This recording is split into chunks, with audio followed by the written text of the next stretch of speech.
लेकिन एक रात ने सब कुछ बदल दिया। वह शब जुमा थी, आसमान साफ था, मगर अचानक गांव में अफरा तफरी मच गई। एक के बाद एक घरों में आग भड़क उठी। कोई नहीं जानता था कि आग कहां से शुरू हुई। कुछ कहते थे कि पास के जंगल से आई, कुछ कहते थे कि किसी ने बदला लेने के लिए आग लगाई। नाजिया की मां अब भी याद करती हैं। आग से कुछ देर पहले उन्होंने गांव की मस्जिद के सामने एक अजीब साये को मंडराते देखा था। वह साया जैसे तैसे अंधेरे में गुम हो गया और उसी के बाद चिंगारियां उठी। उस रात नाजिया ने अपनी आंखों से अपने घर को जलते देखा। उनकी पूरी जमा पूंजी, किताबें, सामान सब राख में बदल गया। लोग अपनी जान बचाने में लगे थे। कई जानें गईं। नाजिया के वालिद भी उसी रात की आग में अल्लाह को प्यारे हो गए। नाजिया और उसकी मां किसी तरह बाहर निकले। उनके हाथ में सिर्फ एक चीज बची, वह कुरान पाक, जिसे नाजिया ने आखिरी लम्हों में अपनी अलमारी से निकालकर सीने से लगा लिया था।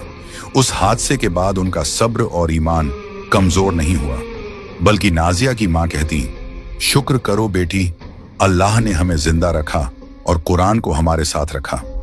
नाजिया भी रोते हुए यही सोचती, सब कुछ गया लेकिन अल्लाह का कलाम हमारे पास है, यही हमारे लिए सबसे बड़ा सहारा है। उन्होंने दिन रात सफर किया और आखिरकार इस नए गांव पहुंची जहां उनकी खाला रहती थी।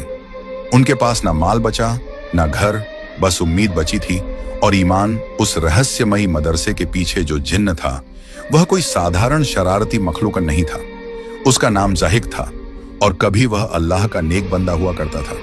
कहते हैं कि बहुत पुराने जमाने में मदरसे के पहले दौर में एक आलिम रहते थे, हाफिज उमर साहब। उनकी इल्म की ख्याति दूर दूर तक फैली थी, लेकिन उनका एक शागिर्द था जो उनसे जलता था। वही शागिर्द आगे चलकर गुमराह हो गया। उसने तालीम छोड़ दी और जिन्नात की दुनिया से नापाक ताल्लुक जोड़ लिया। कहते हैं वह शागिर्द मौत के बाद जिन्हों के गिरोह में शामिल हो गया और उसका नाम ज़ाहिक पड़ गया।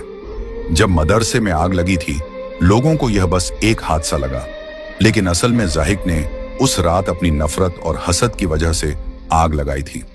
उसका मकसद था कि गांव में इल्म की रोशनी कभी न फैले। वह नहीं चाहता था कि कोई लड़की कुरान सीखकर लोगों को राह दिखाए, क्योंकि उसे डर था कि अल्लाह का कलाम उसे जला देगा। वह जिन्न सिर्फ नाजिया को क्यों निशाना बना रहा था? क्योंकि नाजिया के पास वही कुरान था जिसे बचाकर वह आग से निकली थी। उस कुरान की तिलावत में एक अजीब नूर था जो जिन्न की काली ताकतों को कमजोर कर देता। ज़ाहिक समझ गया था कि अगर यह लड़की हाफिजा बन गई और इस मदरसे को फिर से आबाद कर दिया तो उसका दशकों से कायम अंधेरा खत्म हो जाएगा। इसलिए वह नाजिया को डराकर, गुमराह करके या